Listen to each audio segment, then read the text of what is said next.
At the monthly sales meeting, my team lead threw his arm around me and said, "She's like our company plant, just sits there, looks nice, and barely grows." Everyone chuckled as I fought to keep my face blank. 2 months later, I outsold him so badly that leadership made me his new boss, and watching him struggle to address me as ma'am was the pettiest joy I ever experienced. I work in sales. It's not glamorous, but it pays well if you're good at it.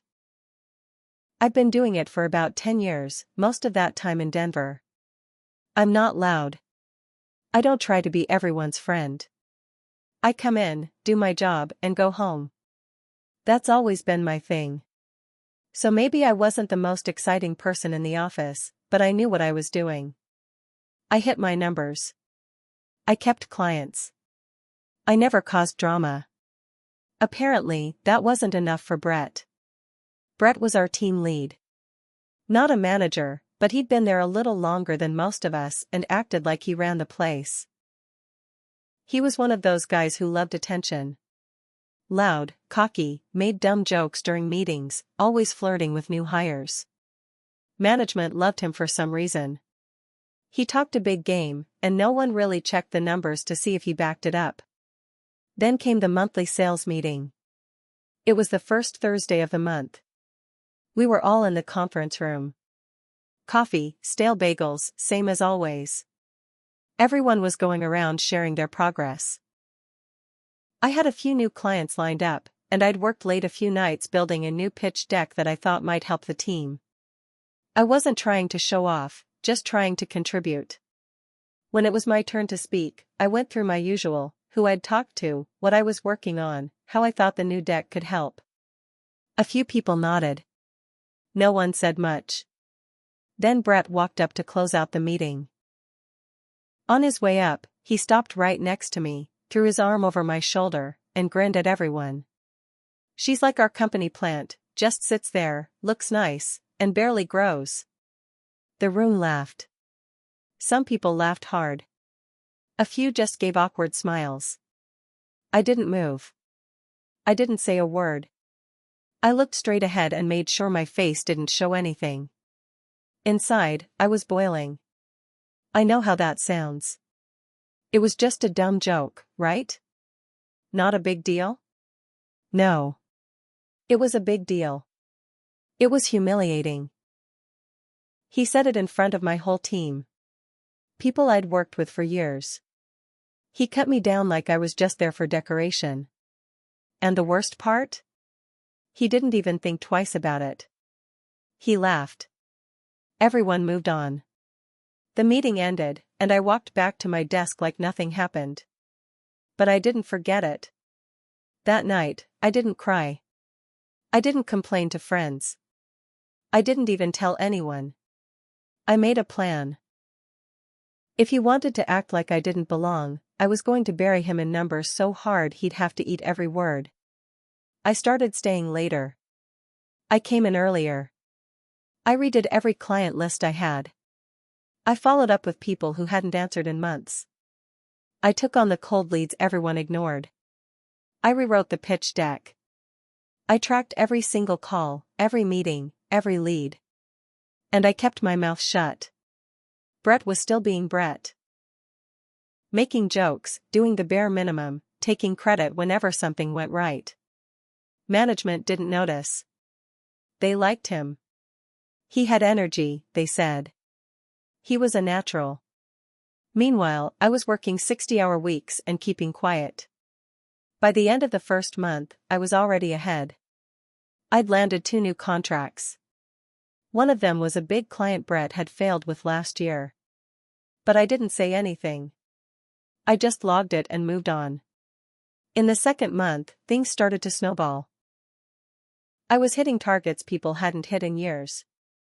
I got a call from someone at corporate asking for a breakdown of what I was doing differently. I sent them the new pitch deck. They liked it so much they started using it in other branches. Brett still hadn't noticed. Then came the end of quarter meeting. The regional manager flew in. This one wasn't a casual meeting. This was serious. Numbers were shown. Charts. Comparisons.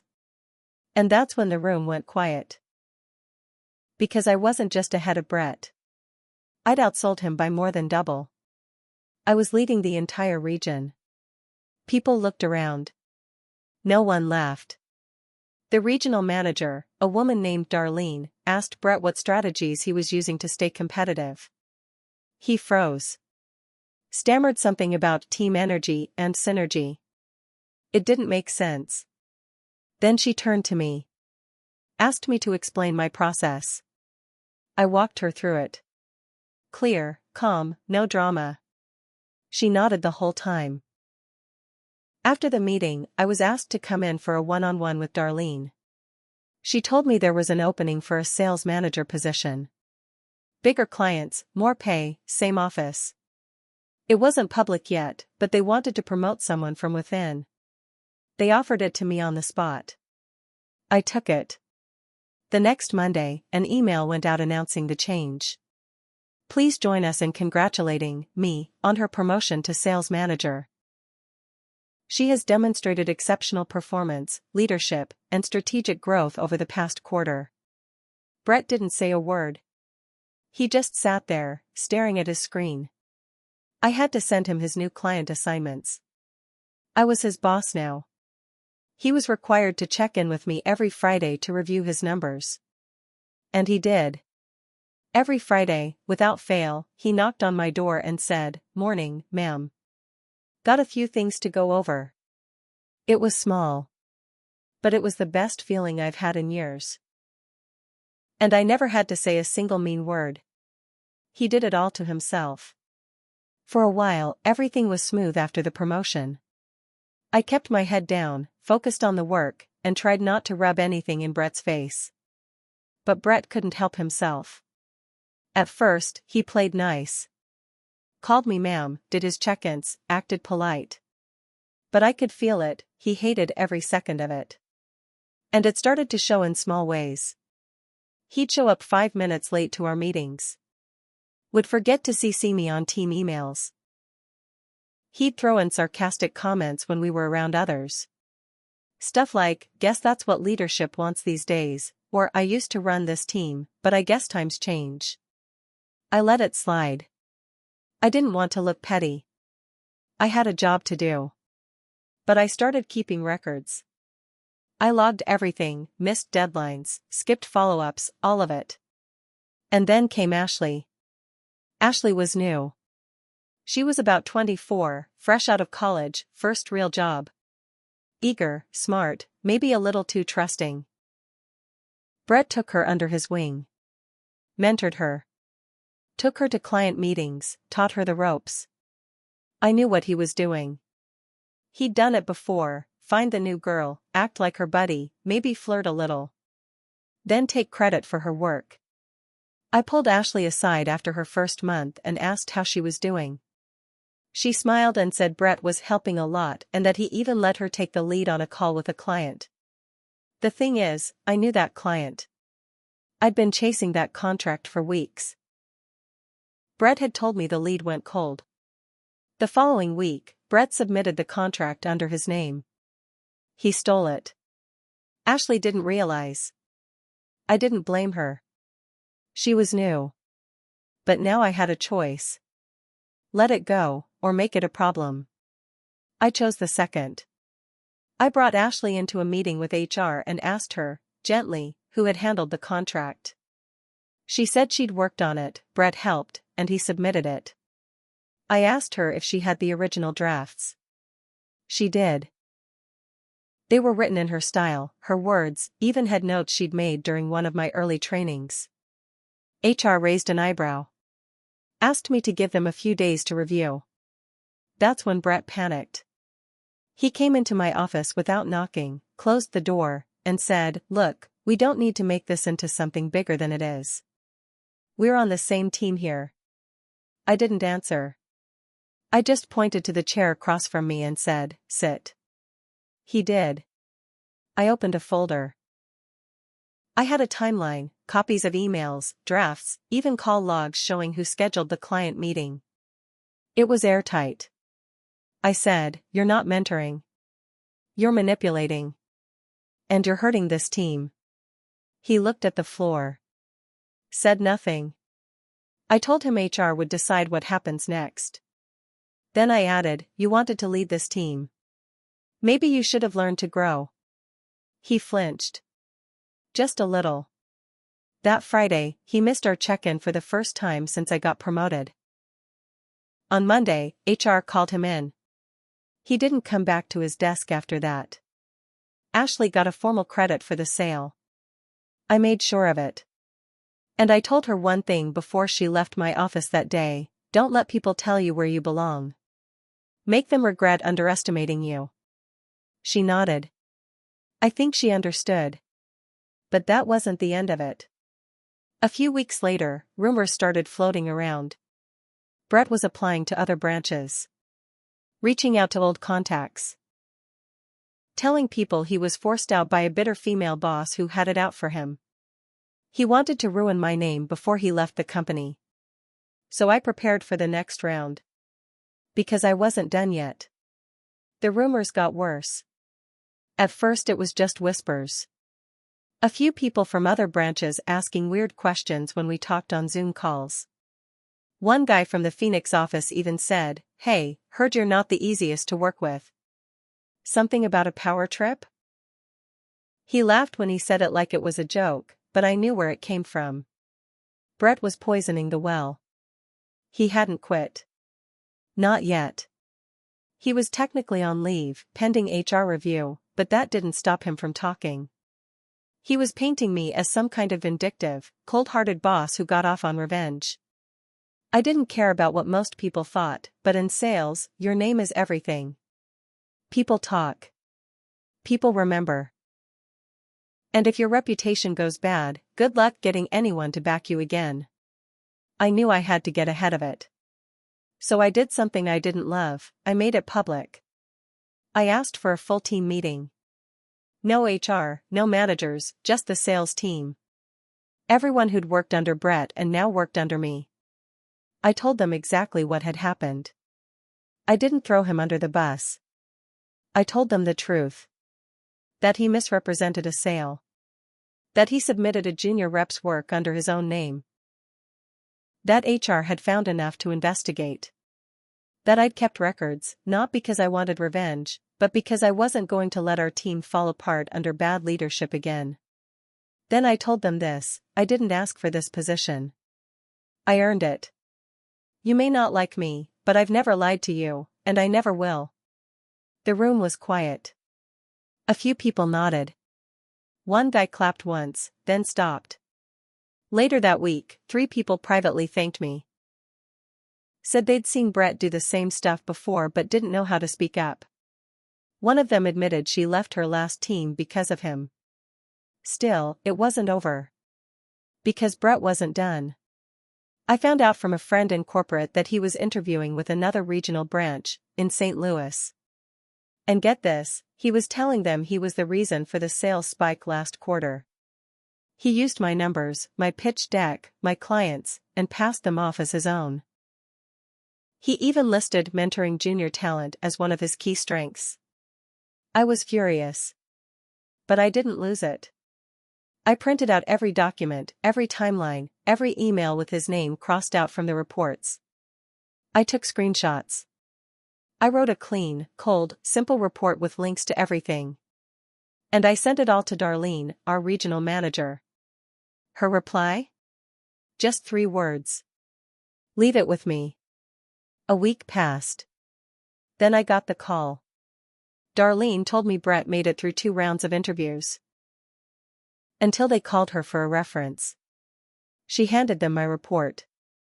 She didn't say anything else. She just forwarded the facts. The interview was cancelled. He didn't even get a call back. Later that month, Brett officially resigned. No farewell email. No exit party. Just gone. But a week after that, I got a LinkedIn message from someone I didn't know.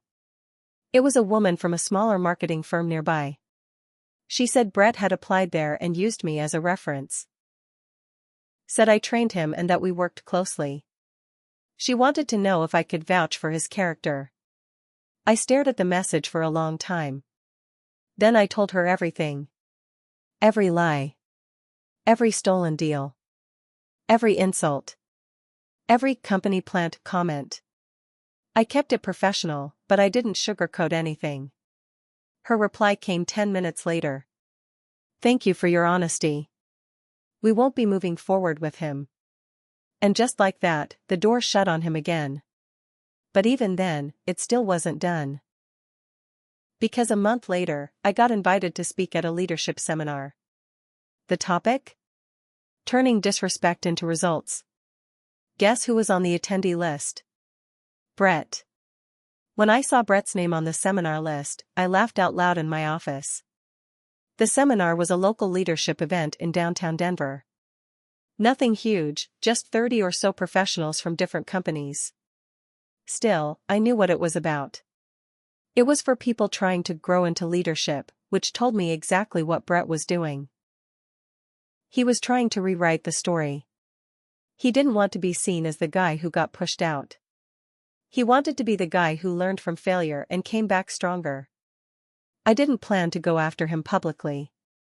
I didn't care what he told strangers at some networking event. But when the event organizer called and asked if I'd be willing to speak as the closing guest, something in me shifted. I said yes.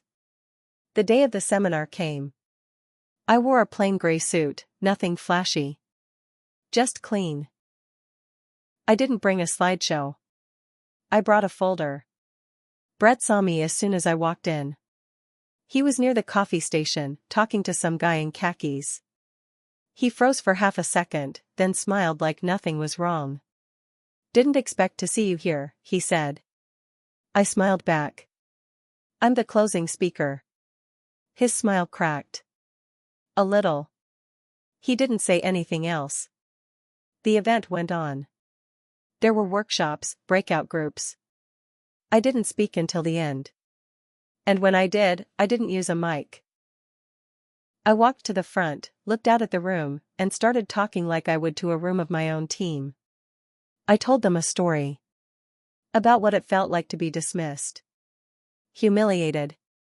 What it felt like when someone higher up made a public joke at your expense, then acted like it didn't matter.